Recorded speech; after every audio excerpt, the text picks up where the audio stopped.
know it doesn't make sense, but because I promised to be there, I went anyway. So I'm walking around and the room is full. There must have been 200 people in this room. And all of it sounded like this din, like they might have been talking a foreign language as far as I was concerned, because I couldn't understand what anybody was saying except one voice. And this one voice, it was like it came out from the back of the room and it kept getting closer. And this woman walks up to me and she said, "Sharon, you don't remember me, do you?" And at this point, I mean, I could hardly remember my own name. She said, "I'm Maida Holtz. You designed my business cards, and when I couldn't afford to pay you, you gave them to me as a gift." Anybody else just get rolling body chills? Maida asked me to come out to her house. She had held me, and she said, "Do you know how sick you are?" And I said, "What are you saying?" She said, "Do you know you have cancer?" She's an empath. So we were talking earlier about feeling the energy, right? So all of you know how to feel energy. Have you ever done that? Projected your energy and feel it? If you rub your hands together really rapidly, you actually bring up the energy of your body.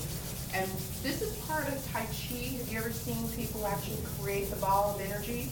You can actually do this, but I was talking earlier about, if any of you ever have back pain, or just, you stub your foot or something and you have a pain, you can actually do this. Like, my energy is so rapid at this moment, especially when I talk about it.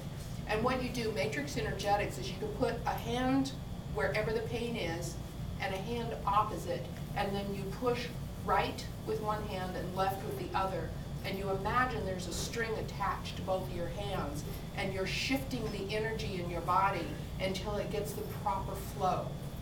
And you can literally eliminate the pain. It doesn't go away forever, but it's a great pain relief for the moment. So there's things that you can do. So to me, I don't care how much money you have, if you don't have your health and well-being, it doesn't count, does it? I mean, I know a lot of very wealthy people, and they're miserable. It's not because they have money that they're miserable, they just don't know how to get to the place where they're happy with their lives. Now, how many of you, and I'm not going to have you raise your hand, but I want you to think about this. How many of you have a really great relationship? How many of you have a relationship you think that you really shouldn't be in, but you don't know how to get out of it? And how many of you love your job? You can raise your hand. How many of you love your job? Well, that's better. We're getting some hands up. All right, so why is